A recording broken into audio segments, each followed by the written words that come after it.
আসসালামু আলাইকুম বন্ধুরা, আপনারা দেখতে পাচ্ছেন যে একটি টবের ড্রেনেজ ব্যবস্থা যদি ঠিক না থাকে তাহলে কি ধরনের সমস্যা সৃষ্টি হতে পারে। এই ধরনের সমস্যা যদি আপনার ছাদ বাগানের গাছগুলিতে হয় তাহলে অবশ্যই আপনার গাছের শিকড় পচে আপনার গাছটি মারা যেতে পারে। এজন্য আপনারা অবশ্যই ছাদ বাগানে গাছ টবে লাগানোর পূর্বে টবের ড্রেনেজ ব্যবস্থাটা অবশ্যই 100% সঠিকভাবে করবেন।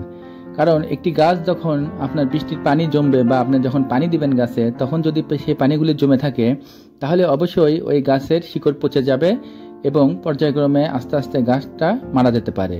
ঠিক এইভাবে দেখেন এই গাছটির যে অবস্থা, এখন এই গাছটি মারা যাওয়ার উপক্রম হয়ে গেছে। যদিও উপরের দিকের পাতাটা কিছুটা হলেও সতেজ রয়েছে, কিন্তু নিচের দিকে আস্তে আস্তে মারা যাচ্ছে। কারণ এই গাছটির গোড়াতে পানি জমে থাকার কারণে শিকড়গুলি পচে যাচ্ছে। এবং শুধু যে গাছের ক্ষতি হচ্ছে বিষয়টি এমন নয়, এই জমে থাকা পানিতে আপনার ডেঙ্গু মশা এবং বিভিন্ন ম্যালেরিয়া জাতীয় মশা জন্ম নেয়। এজন্য আপনাদের ছাদ বাগানে বর্ষার সময় আপনাদের প্রতিদিন চেক করা প্রয়োজন যে আমার ছাদের কোনো টবে কোনো পানি জমে আছে কিনা। যদি কোনো পানি জমে থাকে তবে ওই পানিগুলো অবশ্যই ওখান থেকে অপসারণ করা উচিত। এভাবে যদি পানি জমে থাকে, দেখেন কি অবস্থা, একদম শ্যাওলা ধরে গেছে। মানে ধরতে গেলে 15-20 দিন যাবত এর বেশি সময় যাবত এই টপে পানি জমে আছে। কতগুলো পানি জমে আছে আপনারা দেখতে পাচ্ছেন।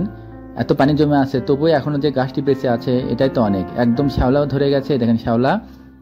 শুধু যে শ্যাওলা জন্ম নিয়েছে তাই নয়, এখানে পানিতে যে আপনার গাছগুলো জন্ম নেয় সেগুলোও জন্ম নিয়েছে। এই দেখেন কত সুন্দর সবুজ হয়ে বেড়ে উঠেছে। আসলে আমাদের সবারই ছাদ বাগানের গাছগুলির দিকে নজর রাখা উচিত, বিশেষ করে বর্ষাকালে। কারণ বর্ষার সময় পানি জমে থাকলে আপনার পছন্দের গাছটি অবশ্যই মারা যেতে পারে। এছাড়া বিভিন্ন মশার জন্ম নিতে পারে। ভালো করে দেখুন যে গাছটির অবস্থা কতটাই খারাপ। দেখেন এই পাতাগুলি সব শুকিয়ে গেছে, আস্তে আস্তে শিকড়গুলি পচা শুরু করছে। এর জন্য এই পাতাগুলি শুকানো শুরু করেছে। এভাবে দেখা যাবে আস্তে আস্তে সম্পূর্ণ গাছটিরই পাতা শুকিয়ে যাবে এবং গাছটি মারা যাবে। এজন্য এই গাছটি যদি আমরা বাঁচাতে চাই তাহলে অবশ্যই এই পানিগুলি আমাদের ফেলে দিতে হবে এবং এই টবে কোনো পানি জমতে দেওয়া যাবে না। আপনারা যেখানে গাছ গাড়ুন না কেন, যদি মাটিতে গাড়েন বা ছাদ বাগানের আপনার টবে গাড়েন, তাহলে অবশ্যই গাছের গোড়াতে কোনো পানি জমতে দেওয়া যাবে না। অতিরিক্ত পানি যেটা হবে সেটা যেন গাছের গোড়া থেকে নেমে যায়। এই জন্য আপনাকে টবে বা যে আমরা যে হাফ ড্রাম বা বালতিতে গাছ রোপণ করে থাকি, এইগুলি রোপণ করার পূর্বে আমরা যেন টবের ছিদ্র করে নেই এবং সেখানে খুব ভালোভাবে ড্রেনেজ ব্যবস্থা তৈরি করি, যেন অতিরিক্ত পানি হলে সেই পানিগুলো ওইখান থেকে অপসারণ হয় এবং আমাদের গাছগুলি সুস্থ থাকে।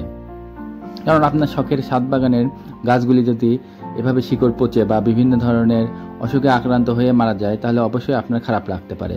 বিশেষ করে এভাবে পানি তো জমানো যাবেই না।